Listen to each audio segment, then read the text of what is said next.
Assalamualaikum warahmatullahi wabarakatuh. Perkenalkan, nama saya Anissa Purnamasari dari Prodi Pendidikan IPA. Di sini saya akan menjelaskan tentang pengertian, sumber, dan tujuan ruang lingkup etika Islam. Apa sih etika Islam itu? Etika Islam dalam bahasa Arab adalah akhlak Islamiyah, yang artinya etika dan moral yang dianjurkan di dalam ajaran Islam yang tercantum di dalam Al-Quran dan Sunnah, dengan mengikuti contoh dari teladan Nabi Muhammad yang di dalam akidah Islamiyah dinyatakan sebagai manusia yang paling sempurna akhlaknya. Pentingnya belajar etika Islam diantaranya: 1. Membentuk kepribadian dan karakter. Etika Islam membentuk individu yang berakhlak baik dan mulia, akhlakul karimah, sebagai hasil dari nilai-nilai yang ditanamkan melalui pendidikan. 2. Menciptakan harmoni sosial. Dengan menerapkan etika Islam, tercipta hubungan yang harmonis, aman, tentram, dan damai di masyarakat, serta menghargai perbedaan. 3. Menjadi landasan moral. Etika Islam memberikan landasan moral yang kuat untuk memahami dan menerapkan nilai-nilai luhur dalam berbagai aspek kehidupan. 4. Meningkatkan kualitas ilmu. Mempelajari etika dalam menuntut ilmu penting agar ilmu yang didapatkan bermanfaat dan berkah, dengan pedoman seperti niat yang tulus, adab kepada guru dan teman, serta sikap tawadu. Sumber etika dalam Islam adalah Al-Quran dan Sunnah, yang mana kedua sumber tersebut selalu menjadi tolak ukur akan baik buruknya perbuatan yang dilakukan oleh kaum muslimin. Kedua sumber ini juga selalu menjadi pedoman atau bisa disebut juga penuntun kehidupan manusia untuk meraih kebahagiaan di dunia maupun di akhirat. Dalam Al-Quran terdapat Quran Surat Al-Ahzab ayat 21 yang menjelaskan tentang etika Islam, yang berbunyi: A'udzubillahi minasyaitonirrajim, Bismillahirrahmanirrahim. Laqad kana lakum fi Rasulillahi uswatun hasanatul liman kana yarjullaha wal yaumal akhir wa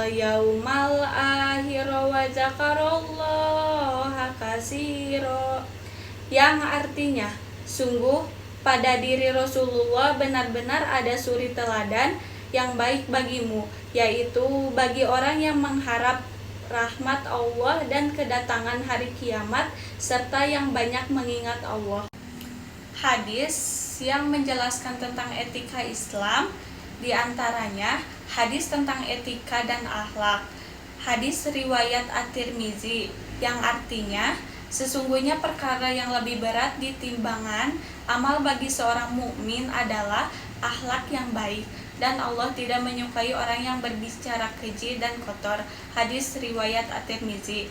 Yang kedua, hadis tentang etika makan dan minum, yang artinya Rasulullah Shallallahu Alaihi Wasallam tidak pernah mencela makanan. Apabila beliau berselera menyukai makanan yang telah dihidangkan, beliau memakannya. Sedangkan kalau tidak suka atau tidak berselera, maka beliau meninggalkannya. Hadis riwayat Abu Hurairah RA. 3. Tujuan etika Islam diantaranya: 1. Mewujudkan ketakwaan, membimbing umat Islam untuk beribadah dan berinteraksi dengan syariat sesuai dengan tuntunan. 2. Membentuk karakter terpuji, mengarahkan seseorang untuk memiliki akhlak mulia dalam hubungan dengan Allah, diri sendiri, dan makhluk lain. 3. Menciptakan masyarakat yang harmonis, membangun masyarakat yang didasari toleransi, saling menghormati, dan hidup dalam kebaikan bersama. Ruang lingkup akhlak yang terpuji adalah mencakup hubungan terhadap sesama manusia, juga hubungan hamba terhadap Allah. 5 objek adab dan akhlak. Di antaranya, 1. Adab kepada Allah, yaitu adab bagaimana seseorang berinteraksi dengan Allah dan syariatnya. Semisal dalam beribadah, berdoa, bertawakal, berprasangka, bersyukur, dan takut kepada Allah. 2. Adab kepada Al-Quran, yaitu adab bagaimana seseorang berinteraksi dengan Al-Quran. Misalnya, bagaimana adab membacanya, menghafalnya, menjaganya, dan mengamalkannya. 3. Adab kepada Rasulullah, yakni bagaimana adab seseorang berinteraksi dengan Rasulullah dan ajarannya.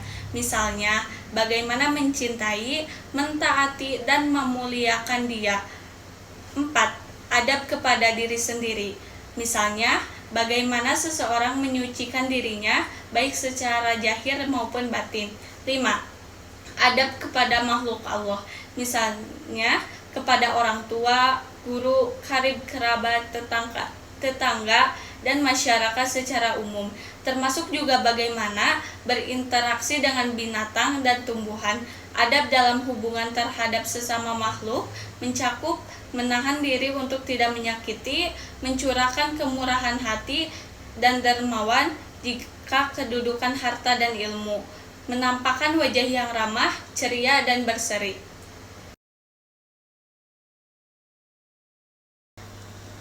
Sekian penjelasan dari saya. Mohon maaf bila ada kesalahan. Wassalamualaikum warahmatullahi wabarakatuh.